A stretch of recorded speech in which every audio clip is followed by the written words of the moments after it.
Quick 25ಗೆ ಸ್ವಾಗತ. ನಾನು ಮಧುಶ್ರೀ. ಈ ಹೊತ್ತಿನ ಪ್ರಮುಖ 25 ಸುದ್ದಿಗಳನ್ನು ಕ್ವಿಕ್ ಆಗಿ ನೋಡೋಣ.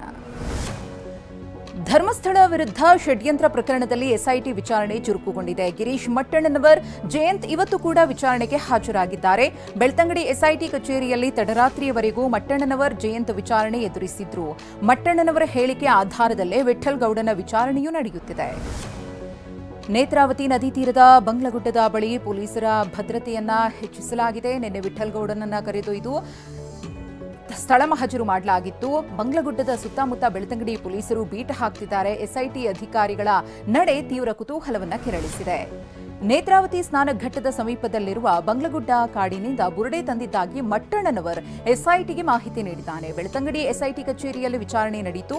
11ನೇ ಎ ಪಾಯಿಂಟ್ನ ಸ್ವಲ್ಪ ದೂರದಲ್ಲೇ ಸಿಕ್ಕಿದ್ದ ತಲೆ ಬುರುಡೆಯನ್ನ ವಿಠ್ಠಲ್ ಗೌಡ ತಂದಿದ್ದ ಎಂದು ಮಟ್ಟಣ್ಣನವರ್ ಬಾಯ್ಬಿಟ್ಟಿದ್ದಾರೆ. ಬುರುಡೆ ತರಲು ವಿಠ್ಠಲ್ ಗೌಡನಿಗೆ ಸಾಥ್ ಕೊಟ್ಟವನಿಗೂ ವಿಚಾರಣೆಗೆ ಬಿಸಿ ತಟ್ಟಿದೆ. ವಿಠ್ಠಲ್ ಜೊತೆ ಡ್ರೈವಿಂಗ್ ಮಾಡಿಕೊಂಡು ಹೋಗಿದ್ದ ಪ್ರದೀಪ್ ಗೌಡನನ್ನ ಕರೆದೊಯ್ದು ಹೋಗಿ ಮಹಜರು ಮಾಡಲಾಗಿದೆ.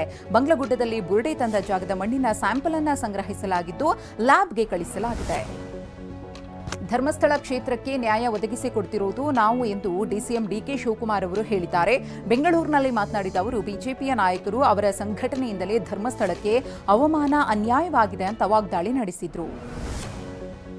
ಪ್ರತಾಪ್ ಸಿಂಹನನ್ನ ಕಿತ್ತು ಬಿಸಾಕಿದ್ದಾರೆ. ಬದುಕಿದ್ದೀನಿ ಅಂತ ತೋರಿಸಲು ಯತ್ನ ಮಾಡ್ತಿದ್ದಾನೆ ಅಂತ ಡಿಸಿಎಂ ಡಿಕೆ ಶಿವಕುಮಾರ್ ಅವರು ವಾಗ್ದಾಳಿ ನಡೆಸಿದ್ರು. ಬೆಂಗಳೂರಿನಲ್ಲಿ ಮಾತನಾಡಿದ ಅವರು, ಬಿಜೆಪಿಗೆ ಬೇರೆ ಏನೂ ವಿಚಾರ ಇಲ್ಲ, ಪ್ರಚಾರಕ್ಕೋಸ್ಕರ ಈ ರೀತಿಯಾಗಿ ಮಾಡ್ತಿದ್ದಾರೆ, ಬಾಯಿ ಮುಚ್ಕೊಂಡು ಇರಬೇಕು ಅಂತ ಕಿಡಿಕಾರಿದ್ದಾರೆ. DCM D K Shivakumar bike ride ಮಾಡಿದ್ದಾರೆ. ಬೆಂಗಳೂರಿನ ಸದಾಶಿವನಗರ ನಿವಾಸದಿಂದ ತನ್ನ ಎಚ್ಡಿ ಬೈಕ್ ಹೊರಟ ಡಿಕೆ ಶಿವಕುಮಾರ್ ಅವರು ಕೆಪಿಸಿಸಿ ಕಚೇರಿಗೆ ಆಗಮಿಸಿದ್ರು. ಯುವ ಕಾಂಗ್ರೆಸ್ ಕಾರ್ಯಕ್ರಮದಲ್ಲಿ ಭಾಗಿಯಾಗಲು ಡಿಕೆ ಬೈಕ್ನಲ್ಲಿ ಬಂದಿದ್ರು. ಸ್ಥಳೀಯ ಸಂಸ್ಥೆ ಚುನಾವಣೆಯಲ್ಲಿ ಬ್ಯಾಲೆಟ್ ಪೇಪರ್ ಬಳಕೆಯ ಬಗ್ಗೆ ಮಲ್ಲಿಕಾರ್ಜುನ ಖರ್ಗೆ ಪ್ರತಿಕ್ರಿಯೆ ಕೊಟ್ಟಿದ್ದಾರೆ. ಕಲಬುರಗಿಯಲ್ಲಿ ಮಾತನಾಡಿದ ಅವರು, ಕಳೆದ ಚುನಾವಣೆಯ ವೇಳೆ ಇವಿಎಂನಲ್ಲಿ ಮೋಸ ಆಗಿದೆ, ನಾನು ಚುನಾವಣೆಯಲ್ಲಿ ಸೋತಾಗಲೂ ಮತಗಳ್ಳತನವಾಗಿತ್ತು ಅಂತ ವಾಗ್ದಾಳಿ ನಡೆಸಿದ್ರು.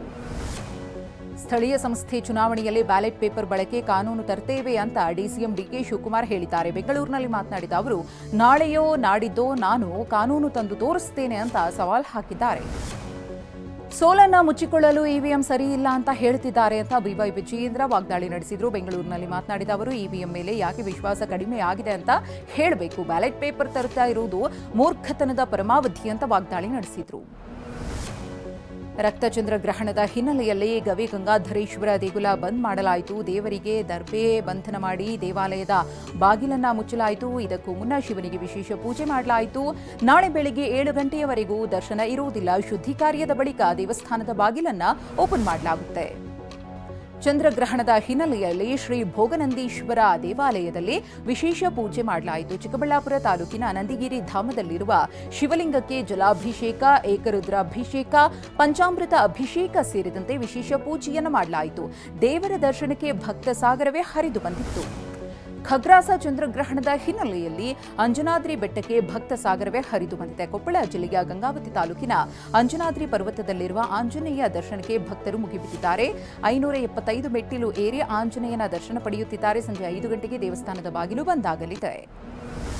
ಖಗ್ರಾಸ ಚಂದ್ರಗ್ರಹಣ ಅನಂತ ಹುಣ್ಣಿಮೆಯ ಹಿನ್ನೆಲೆಯಲ್ಲಿ ಹುಲಿಗೆಮ್ಮ ದೇವಸ್ಥಾನಕ್ಕೆ ಭಕ್ತರ ದಂಡೆ ಹರಿದು ಬರ್ತಾ ಇದೆ. ಕೊಪ್ಪಳ ತಾಲೂಕಿನ ಹುಲಗಿ ಗ್ರಾಮದಲ್ಲಿರುವಂತಹ ಹುಲಿಗೆಮ್ಮ ದೇವಸ್ಥಾನದಲ್ಲಿ ವಿಶೇಷ ಪೂಜೆ ಸಲ್ಲಿಸಿದ್ದಾರೆ. ಸಂಜೆ 5 ಗಂಟೆಗೆ ದೇವಸ್ಥಾನ ಬಂದ್ ಆಗಲಿದೆ. ಈ ಹಿನ್ನೆಲೆಯಲ್ಲಿ ದೇವಿಯ ದರ್ಶನಕ್ಕೆ ಭಕ್ತರು ಆಗಮಿಸುತ್ತಿದ್ದಾರೆ. ಬೆಂಗಳೂರು ಗ್ರಾಮಾಂತರ ಜಿಲ್ಲೆ ಆನೇಕಲ್ ತಾಲೂಕಿನಲ್ಲಿ ಹಿಲಲಿಗಿಯಲ್ಲಿ ಆಯಿಲ್ ಕಾರ್ಖಾನೆ ಧಗಧಗಿಸಿದೆ. ವಿಶಾಲ್ ಟ್ರೈಬೋಟಿಕ್ ಪ್ರೈವೇಟ್ ಲಿಮಿಟೆಡ್ ಕಾರ್ಖಾನೆಯಲ್ಲಿ ಆಯಿಲ್ ಬ್ಯಾರೆಲ್ ಶೇಖರಣೆ ಮಾಡಲಾಗಿತ್ತು. ಏಕಾಏಕಿ ಕಾಣಿಸಿಕೊಂಡಂತಹ ಬೆಂಕಿ ಕ್ಷಣಾರ್ಧದಲ್ಲಿ ಕಾರ್ಖಾನೆಯನ್ನೇ ಆವರಿಸಿತ್ತು. ಬೆಂಕಿ ನಂದಿಸಲು ಹರಸಾಹಸಪಟ್ಟರು. ಕೋರ್ಟ್ ಅಮೀನ್ ಕಣ್ಣಿಗೆ ಮಹಿಳೆಯೊಬ್ಬಳು ಖಾರದ ಪುಡಿಜಿ ಎರಚಿದ್ದಾಳೆ. ಮಂಡ್ಯ ಜಿಲ್ಲೆ ಕೆಆರ್ಪೇಟೆ ತಾಲೂಕಿನ ಕಾಳೇನಹಳ್ಳಿಯಲ್ಲಿ ಘಟನೆ ನಡೆದಿದ್ದು, ಅಪಘಾತ ಕೇಸ್ ಸಂಬಂಧ ಕೆಆರ್ಪೇಟೆ ಪಟ್ಟಣ ಸಿವಿಲ್ ಕೋರ್ಟ್ ಅಮೀನ್ ನೋಟಿಸ್ ಕೊಡಲು ತೆರಳಿದ್ದ ಈ ವೇಳೆ ಸಾಕಮ್ಮ ಖಾರದ ಪುಡಿ ಎರಚಿದ್ದಾಳೆ. ಬೆಂಗಳೂರು ನಗರದ ಪ್ರತಿಷ್ಠಿತ ಜೆಡಬ್ಲ್ಯೂ ಮ್ಯಾರಿಯೇಟ್ ಹೋಟೆಲ್ ಮೇಲೆ ಸಿಸಿಬಿ ದಾಳಿ ನಡೆಸಿದೆ. ಅವಧಿ ಮೀರಿ ಹೋಟೆಲ್ನಲ್ಲಿ ಪಾರ್ಟಿ ಮತ್ತು ಡ್ರಗ್ಸ್ ಬಳಕೆ ಆರೋಪದಲ್ಲಿ ದಾಳಿ ನಡೆಸಲಾಯಿತು. ಈ ವೇಳೆ 50ಕ್ಕೂ ಹೆಚ್ಚು ಜನ ಪಾರ್ಟಿ ಮಾಡ್ತಾ ಇದ್ರು. ಸಿಸಿಬಿ ಪೊಲೀಸರು ದಾಳಿ ವೇಳೆ ಓರ್ವನನ್ನ ವಶಕ್ಕೆ ಪಡೆದುಕೊಂಡಿದ್ದಾರೆ. ಗದಗ ಜಿಲ್ಲೆಯ ಗಜೇಂದ್ರಗಡ ಪಟ್ಟಣದಲ್ಲಿ ಅಕ್ರಮ ಮದ್ಯ ಮಾರಾಟ ಮಾಡಲಾಗುತ್ತಿದೆ. ಪಟ್ಟಣದ ರಾಯಬಾಗಿ ಪೆಟ್ರೋಲ್ ಬಂಕ್ ಪಕ್ಕದ ರೇಣುಕಾ ಹೋಟೆಲ್ನಲ್ಲಿ ನಿಷೇಧದ ನಡುವೆಯೂ ಮಾರಾಟ ಮಾಡಲಾಗ್ತಾ ಇತ್ತು. ಗಣೇಶ ಹಬ್ಬದಿಂದ ಎಲ್ಲಾ ಬಾರ್ಗಳು ಬಂದ್ ಮಾಡಲಾಗಿತ್ತು.